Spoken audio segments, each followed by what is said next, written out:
Good morning, everyone. Thank you for joining us here on the KAMR Local 4 News. The City of Amarillo is preparing to have a briefing about the coronavirus pandemic. We're taking you live now there for this breaking news. Texas Tech University Health Sciences Center.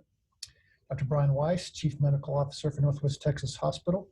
Dr. Michael Emmentier, Chief Medical Officer for BSA. Dr. Rodney Gonzalez, Director of the Amarillo VA. And City Manager Jared Miller. We're going to turn it over to our panel for some brief opening statements, and then we will take questions from our media. This time, we'll now go to Amarillo Mayor Ginger Nelson. Mayor, how are you this morning? I'm well, thank you, Dave, and good morning, Amarillo. Yesterday, we had a visit from U.S. Senator John Cornyn, and he spent a lot of time wanting to know how the Federal CARES Act money has hit our city and how our community has used it and what we've needed it for. And I thought it would be good to give you a summary of how this Federal CARES Act money has been used in our city. It's millions of dollars, so we don't have time for me to give you every single penny and how it's been spent. But let me just hit a few of the highlights. We've used CARES Act funding to keep our city buses running in the city. And during COVID, citizens have been able to ride the bus at no charge. The airport has stayed open, and we've continued to make repairs and infrastructure improvements despite the loss of revenue from all of the many canceled flights. Our health department has conducted over 6,000 tests in a drive-through testing center, and we've contacted over 50,000 people in connection with COVID contact investigations.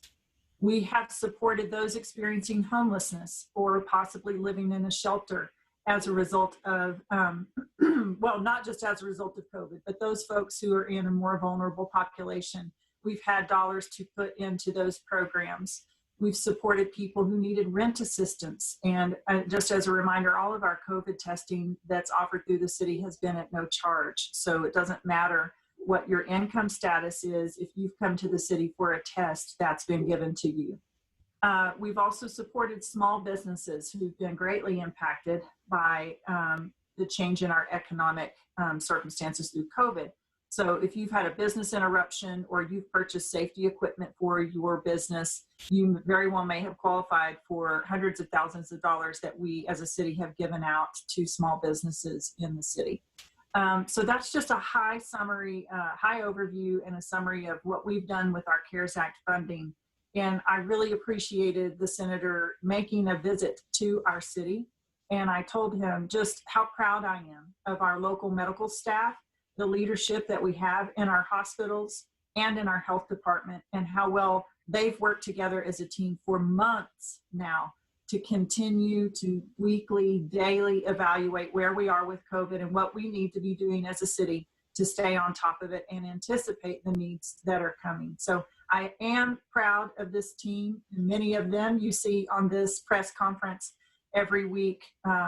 So I just would take this time to thank each one of you for the work that you've done for the city. And the end is not necessarily in sight, but I know it exists. So let's keep going, and we'll keep working together to take care of Amarillo. And we appreciate the help that we're getting from you as citizens in washing your hands, keeping your distance, wearing a face mask, and most importantly, staying home if you feel sick at all.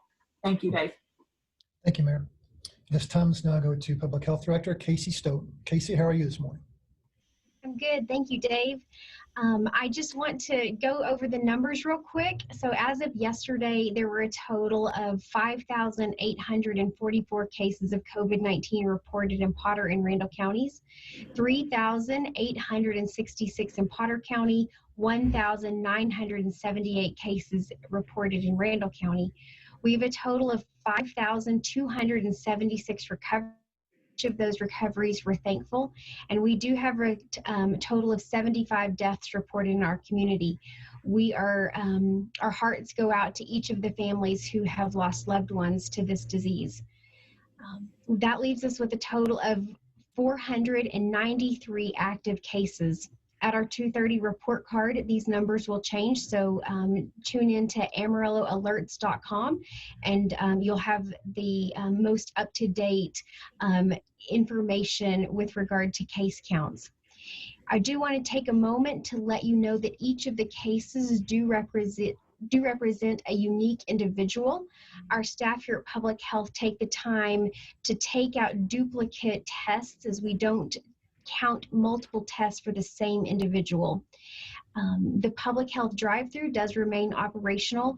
Like Mayor Nelson said, those tests are free of charge for anyone who comes to the public health drive-through.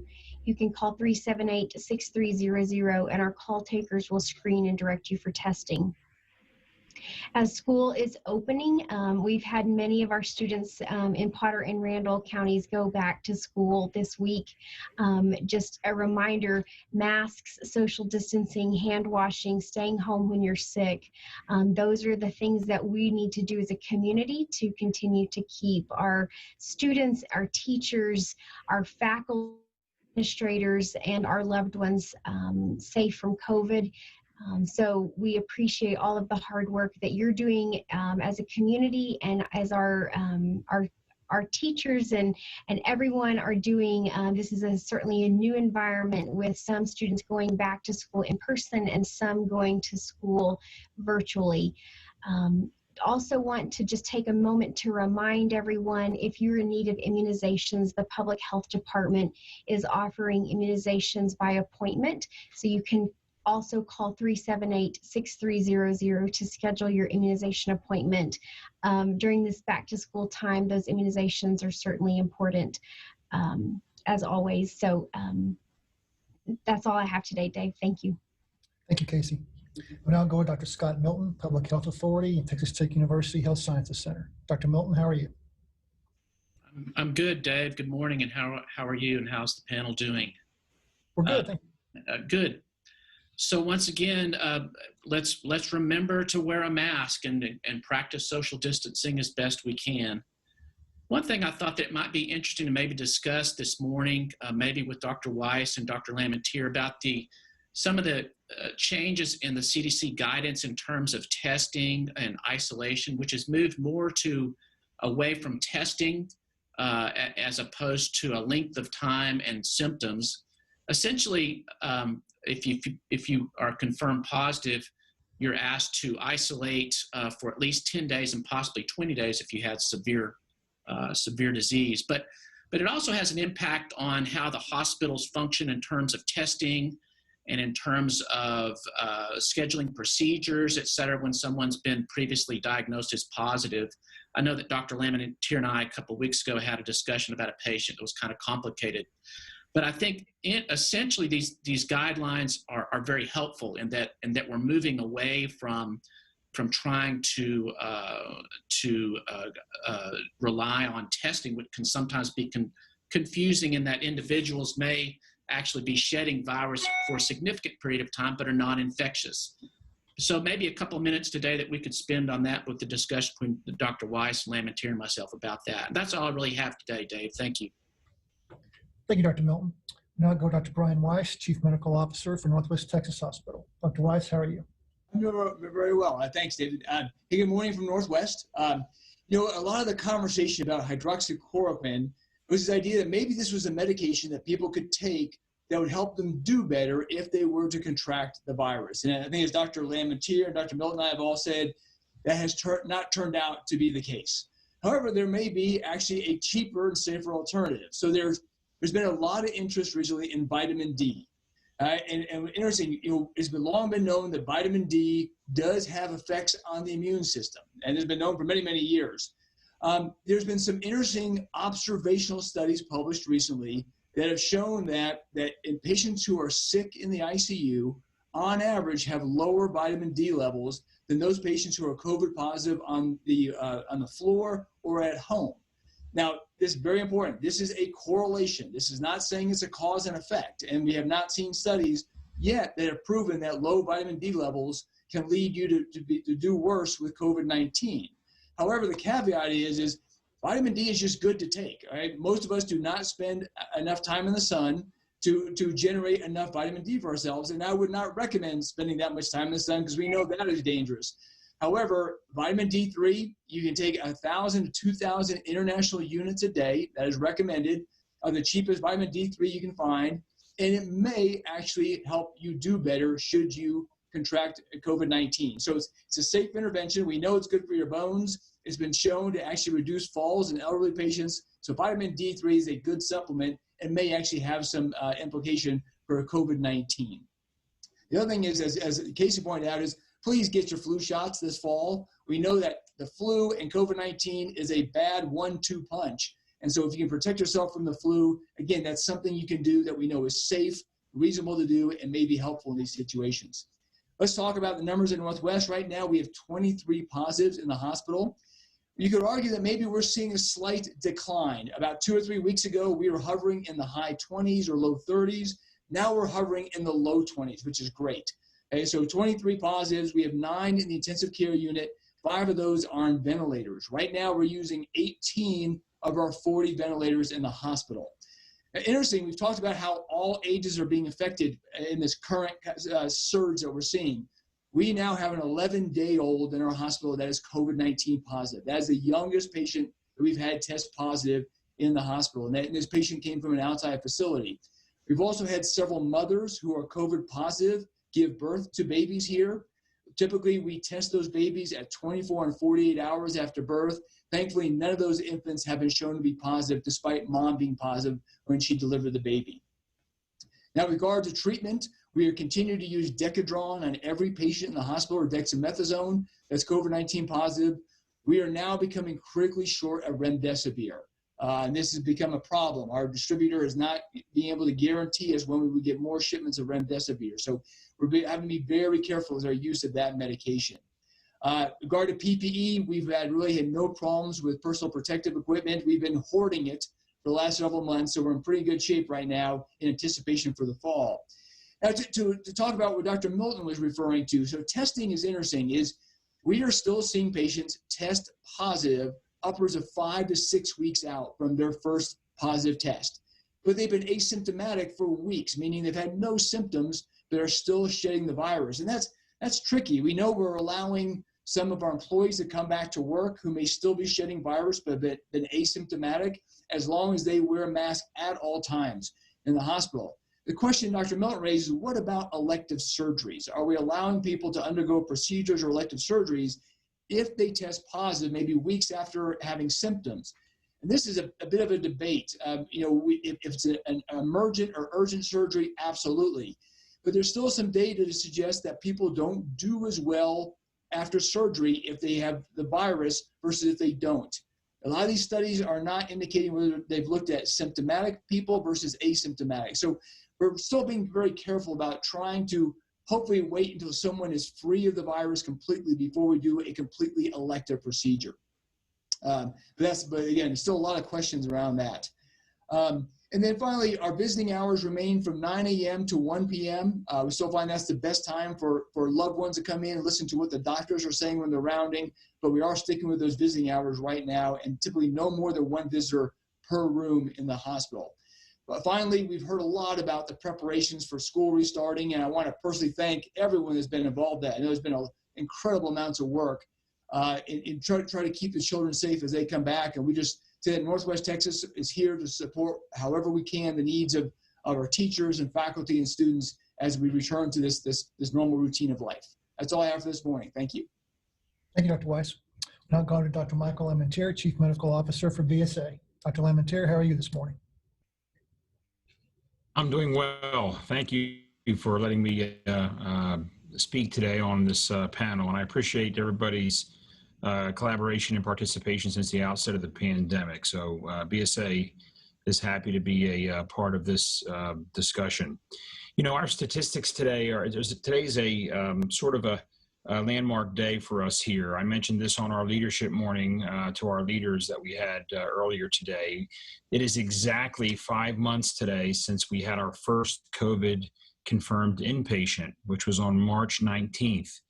So this has been a long haul for all of us in the community, all the healthcare workers at both hospitals, the ICU nursing staff, the med-surg nursing staff for all facilities, and physicians that have been caring for these patients for 5 long months and still going strong. So we need to make sure that we recognize them still and not let that recognition fade when we see them out in the community, and thank them for taking care of their loved ones during this very difficult time. We're down to actually 18 patients today confirmed in-house. Now, a couple things. We've not been down at 18 since the 4th of July. Temporally, I think that's interesting, that after the 4th, we spiked up again, and now we're trending back downward. I think Dr. Weiss confirmed that our numbers are running pretty much parallel with one another. We may have a couple more patients in one hospital versus the other for a single day, but then we really are hovering pretty closely as a city in terms of the inpatient load. We've also now had over 450 unique admissions since the outset of the pandemic at BSA. That is a significant number of patients that we've cared for. If you add that to the number that Northwest has admitted, it's probably just about double that number. And that's a lot of patients for our region. I want to stress what some of the folks have already said, and that this is the time of year where we're going to start getting our flu vax inventory. And it is absolutely critical that everyone get the flu shot. And there's no question in my mind, I think there's no question in most of the health experts' minds that getting the flu shot will diminish the risk of you having a potentially more severe clinical course if you, by chance, get infected with COVID-19. There's also no question that co-infectivity is a possibility. We've seen that. And having an infection with COVID-19 and another serious viral illness is only going to increase the odds of a worse outcome. So please be compliant with getting your flu shot. We're going to be really stressing that for folks to help offer flu shots for those that we can. And I know a lot of our institutions across the city will be doing the same. From a treatment standpoint, we are currently okay with our supply with remdesivir. We have treated at least 64 patients to date with that drug. Most of our patients are getting the shorter clinical course in an attempt to try to conserve the inventory, but also being very consistent with where the trial showed benefit, starting it early and stopping it early, as opposed to continuing the drug for a longer period of time. Most of our patients are getting dexamethasone, as Dr. Weiss mentioned. We've treated over 240 patients with that drug. That's unique patients, and we started early with that therapy. We are also about to start off as a participant in the Regeneron trial, which is an anti-coronavirus spike protein drug that has been shown to have some very early potential benefit. Again, as with any clinical trial, we really don't know whether there's going to be an overall positive impact until these studies are completed and the data is then reviewed retrospectively. As far as the convalescent plasma trial, there was some data that came out today that's published in the New York Times regarding a hold being put on the emergency use authorization for that therapy. And that's simply because the data needs to be scrutinized more heavily before there is support for a therapy that is felt to be potentially helpful. Clearly, there's been some early data that suggests that convalescent plasma may be beneficial. I think anecdotally, we can probably comment on multiple cases that we've seen patients improve. But again, the reason we do good trials is to make sure that we're not making claims that aren't supported by larger numbers and well-done studies with controlled groups and folks getting placebo versus active treatment, which really helps to eliminate some of the questions. At BSA now, because of our declining numbers, which really started to slowly drop last week, we're back to opening up visitation to what we call a yellow status. We were no visitation prior to Monday, and as of Monday, we are allowing 1 visitor per patient. We are asking that there be no more than 2 visitors maximum per day for any single patient, and our visiting hours are 10 a.m. until 8 p.m. Again, there are situations that we are making exceptions for end-of-life care, but we're working with families, we're working with nursing staff to make sure that we're keeping our staff safe, keeping our patients' families safe while we're allowing visitation appropriately. If we talk about briefly some of the changes in our testing, we've noticed that our overall positives for the month of August are down to about 12%. 20% of our tests were positive in July. So we're seeing a drop off there as well. When you look at the 7 and 14-day trends for our region, we're still in that kind of 80 average new cases per day, but that's also starting to dwindle a bit. So it may be that, again, we're on the downslide here of this bimodal curve in our case incidence across Amarillo. And to comment on the preoperative elective surgeries, I agree with what's been said by Dr. Milton and Dr. Weiss. I appreciate Dr. Milton's help working through some of these difficult cases where we have a lot of questions from families and others that are asking about why certain cases are moving ahead or not. And again, not every case that's elective is truly elective. What I mean by that is, if it's not an emergency case, it's pretty clear what's emergent and what's not.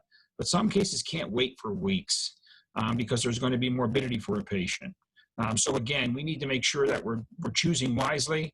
Our preoperative testing has yielded a less than 1% incidence of positive patients for COVID. 0.8% we're at now, which means that the protocol we're utilizing is probably over-testing individuals, which is fine right now.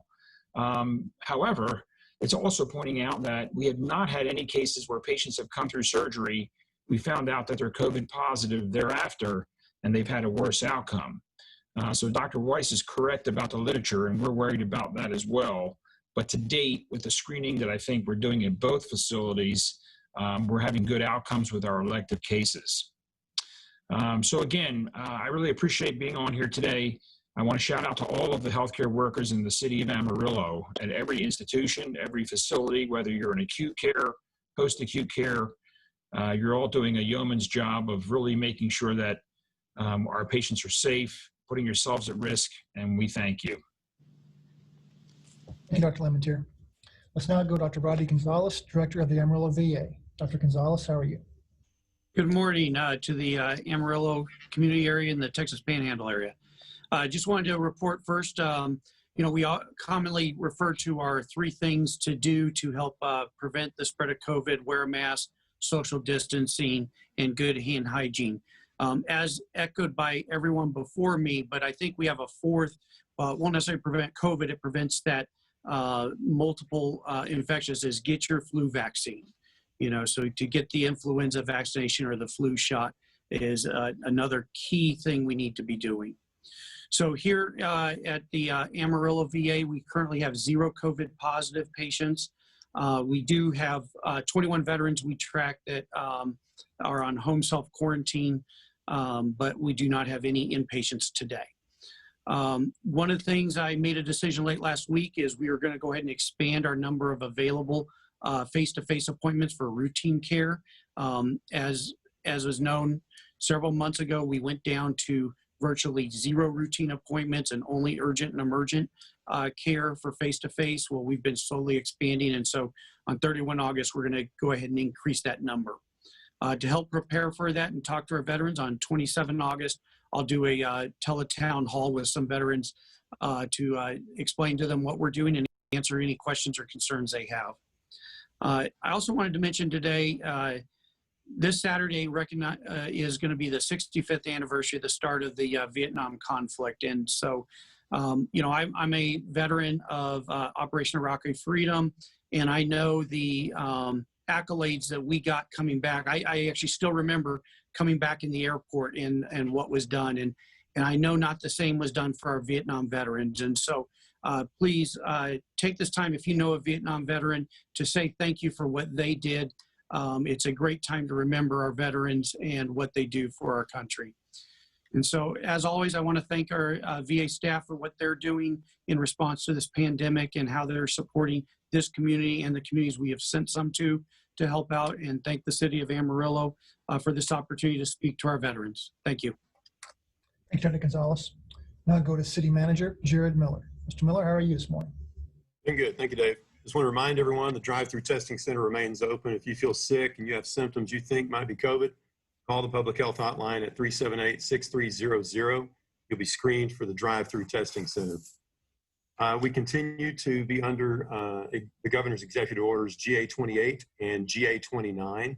Under GA-28, there's no occupancy limits on, in other words, 100% capacity on essential critical infrastructure, religious services, local government operations, childcare services, youth camps, and recreational sports programs for youth and adults.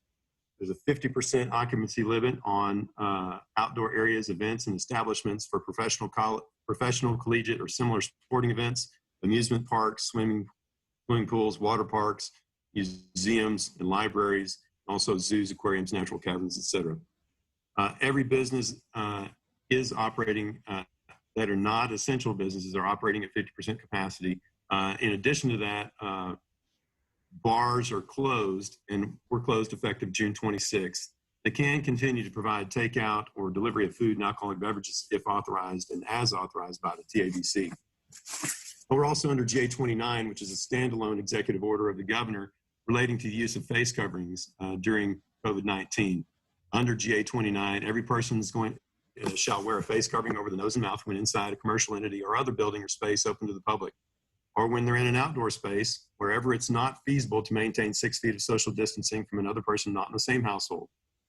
The face covering requirement does not apply to the following situations: any person younger than 10 years of age, any person with medical or disability that prevents wearing a face covering, any person while the person is consuming food or drink or is seated in a restaurant to eat or drink, any person while the person is exercising outdoors or engaging in physical activity outdoors and maintaining a safe distance from other people not in the same household, any person while the person is driving alone or with passengers who are part of the same household as the driver, any person obtaining services that requires temporary removal of face covering for security purposes, like removing your face covering to do a face ID for a credit card or something like that. Finally, any person while the person is in a swimming pool, lake, or similar body of water. It's also highly recommended that in situations where it's not actually required, but still recommended, like in a religious worship service, it's not required, but wearing face covering is strongly encouraged. And that's it. That's all I have, Dave. Thank you, Jared. At this time, we're now going to turn over to questions from our media members. We have a question. And we'll continue with the coronavirus coverage on air and online. And to keep up with the latest, you can head over to our website at myhighplains.com. For now, let's send it back to programming.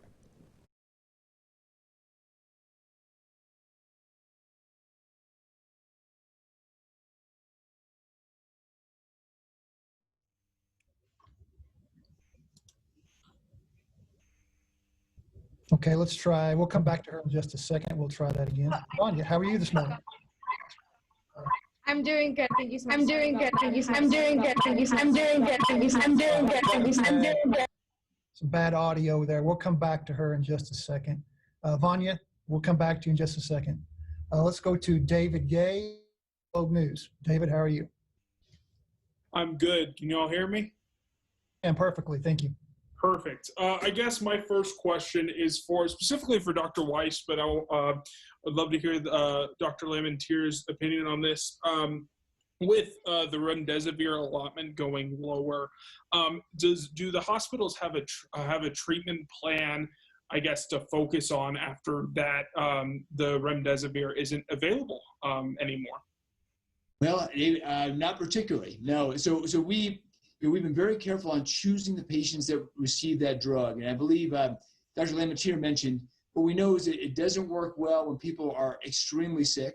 And so what we're finding is that if you start it early and intercept these people who look like they're just starting to get sick, what it allows is that they show a better response, and we can also shorten that duration from 10 days to 5 days. And by 5 days, you're already seeing a pretty strong clinical response. Keep in mind that the remdesivir did not show a reduction in mortality. What it did is it showed a reduction in the length of hospitalization. So while we think it has benefit, obviously getting people out of the hospital is great. The biggest thing is that Decadron appears to be also a critical part of how we're treating people, and then just excellent supportive care as best we can to keep them off the ventilator is really the plan at this point.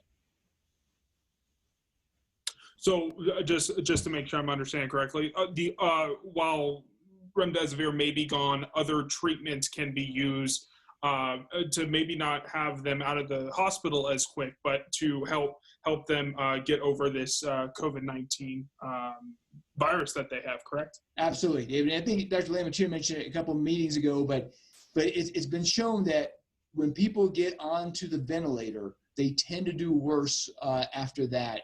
And so really the efforts I think both hospitals are making, or all three hospitals are making, is trying to keep the patients off the ventilator. That includes aggressive pulmonary care, proning, even when they're on the ventilator, is actually have them turn on their chest and abdomen at times to help them breathe. But any efforts we can make to keep them off the ventilator seems to be the benefit of that patient. Absolutely, absolutely. And I guess my next question is also for the medical professionals in the room. There's been a lot of talk during this meeting about the flu vaccine and the importance of getting the flu vaccine. Have we had any cases here locally where we've seen the flu or a virus like that affect a patient with COVID-19? And I guess what happens when those two kind of merge? I know Dr. Weiss talked about how it's a nasty 1-2 punch. Yeah, I mean, this is Dr. Lamentier. I would just say to support what Dr. Weiss said first, that yes, I mean, the mainstay of therapy for COVID-19 is supportive care, which means that we do everything we can to keep patients alive with ventilatory support if needed, high flow oxygen, IV fluids, other supportive care that depletes their deficiencies in terms of electrolytes, and other metabolic derangements that they can get with COVID, clotting disorders and the like. And although remdesivir is a drug we utilize, dexamethasone is another critical one, as mentioned, that did show a survival benefit. And I think that as we see more trials that are going to be done with larger numbers of patients, we may see different things happen with drugs like remdesivir and dexamethasone that are showing either more impressive results or potentially less impressive results. So again, that's the problem with not having a long-standing track record of good randomized controlled trials. And again, we're going to get more and more data back, and that's going to help us make some of these difficult decisions with these as these studies come forth. And yes, I can say that absolutely we've had some patients here. One specifically that I'm remembering that had a co-infection with influenza and COVID-19 and did not survive at BSA. So again, the combination of those viruses, we know that the mortality rate with influenza is significant. The flu kills thousands of patients a year in this country. We can't forget that. So when you add another significant respiratory illness like COVID-19 on top of that, and you have nothing to help fend off either or organism, and an immunization is one of the best ways to fend off a virus, then you're going to have a potential for a worse outcome. Absolutely, absolutely. And I guess the last question that I have is for the Mayor Nelson or Jared Miller. I know that during yesterday's news conference, Senator Cornyn spoke about the potential of getting a second round of CARES Act passed. If that is, a conversation, what could a second round of funds from the government do for the city and continue to help the city as we go through this pandemic? Jared, you want to go first?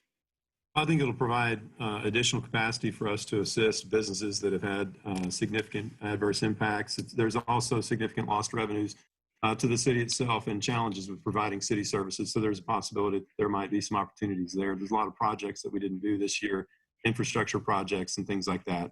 Not knowing what all strings might be tied to additional CARES funding, it's difficult to say exactly what the projects would be, what those funds would be applied to. But I definitely think the focus is going to be on providing assistance to citizens and businesses that have been adversely impacted by coronavirus, along with trying to continue to provide infrastructure projects that may have been bypassed due to funding shortfalls. And I would add just to that the current funding has limitations and restrictions on how we can use it. And there's been a lot of conversation about the fact that there's funding still available that doesn't fit the initial criteria that Congress or Austin set up to steer those funds. And we'd like to have access to those funds just to help us make up revenue shortfall as a result of loss of sales tax and loss of hotel occupancy tax. So that combined with the initial funding the idea was kind of carry us through December. And I think we all have feel that this is going to last longer than December. There is an end to it, but it won't be over by Thanksgiving or Christmas. So there needs to be a plan for how we extend some of the services that we've been providing, especially the public health department services. We need to carry those out on a longer time frame, and we're going to need assistance to do that. Absolutely. That's all the questions I have. Have a good rest of your week, y'all. Thanks, David. We're going to try this again now. Let's go back to Vanya Patino, reporter at KFDA News Channel 10. How are you this morning? I'm doing good. Thank you so much, David, and everyone else for your patience. I really appreciate it. No problem. That sounds great now. Go right ahead. Thank you. Awesome. So I know Dr. Lamentier mentioned the positivity rate at BSA was going down. So I was wondering if Casey or Dr. Brian Weiss, have y'all seen kind of the same thing, and what is their positivity rate at right now? So the community as a whole, the positivity rate is right around 12% for the entire community for the duration of the COVID event since March. And so I think that's, that's for the entire event. For the drive-through testing, we're testing only symptomatic patients, and our positivity rate for the entire time that our drive-through testing has been available is right around 21%. I would just say at Northwest, I can't give exact numbers, but our amount of testing per day is about the same. I'd say 3 or 4 weeks ago, we were getting 5 to 8 positives a day. Now we're getting 1 to 4. So I'd say anecdotally, yes, we're seeing the same that Dr. Lamentier mentioned, is we are seeing a reduction in the percent positives over the last couple of weeks. Got it. Thank you so much, both of you. I was also wondering, when the delay in active cases was reported, it was said to be due to reporting from outside sources. So Casey, I was wondering if you knew who those outside sources were and what caused the miscommunication. Sure. So wasn't really due to a miscommunication, but we have a reporting system that we use through the state of Texas called NEDS, and that's the National Electronic Disease Surveillance System. And that is a reporting tool that we use both to report notifiable conditions to the state of Texas and onto the CDC, but it's also used as an electronic reporting system back down to local health departments for national commercial laboratories to report labs of all kinds, including COVID-19, to local health departments. And so as COVID-19 testing capacity has increased, Texas has brought on additional laboratories, and so they have, as that onboarding process has happened, there was a, I don't want to say a glitch, but for a better term, submission errors, backlogs, different things. And so as the technical team at DSHS worked through those, then as those submission errors were worked through, then those backlogs were sent to local health departments. And so those backlogs were sent to all local health departments around Texas, including Amarillo Public Health. And so that's what we saw last week. Got it. Thank you so much, Casey. I appreciate that. I was also wondering, I was reading that the FDA recently approved a saliva test with results in 3 hours. So do we know if or when that could be available in our area? I don't know when that would be available in our area. I think that there's still some pieces that would be worked out. It's only going to likely be available, and the hospitals would probably have additional information, but from what the EUA says is that would be available in high complex laboratories, so likely hospital laboratories and those laboratories with specific CLIA approval. But if the hospitals want to add more information, then it's welcome. Okay, thank you so much. was wondering if Dr. Lamentier, can you go over again the vents and ICU numbers at BSA? Sure. We have 18 total patients that are currently hospitalized. 11 of those patients are in the intensive care unit, and 7 of those 11 are on the ventilator. Got it. Thank you so much. That was all my questions. I appreciate y'all's time.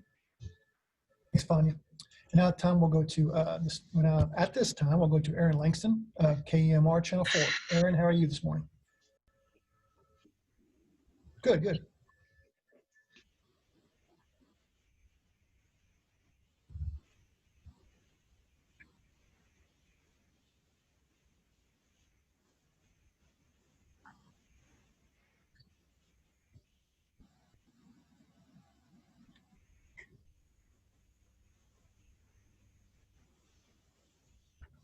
Yes, so we've worked closely with the schools this summer. We've held calls with them probably bi-weekly since maybe June. And so we've had lots and lots of conversations with them.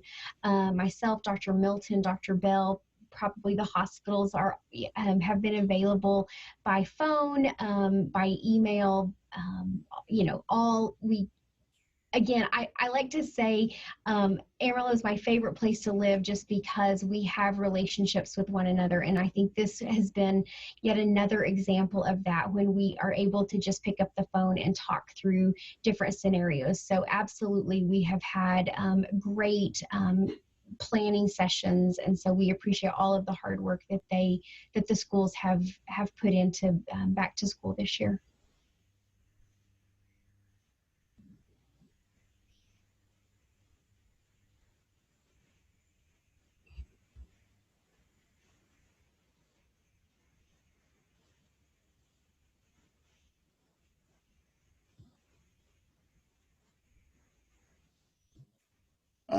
So I don't have an exact number in terms of pediatrics. I mean, most of the kids have done well. This infant is kind of a new experience for us.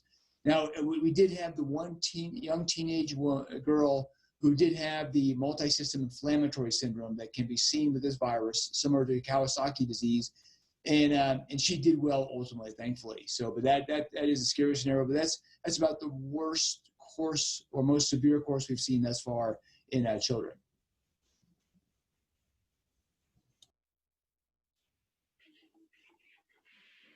Thank you, Aaron.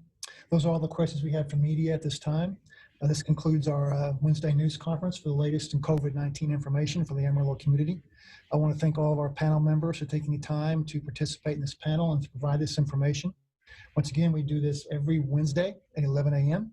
This is David Henry. I'm the Communications Manager for the City of Amarillo. And I want to thank everyone for their participation, and we will see you next week. Thank you. Thank you.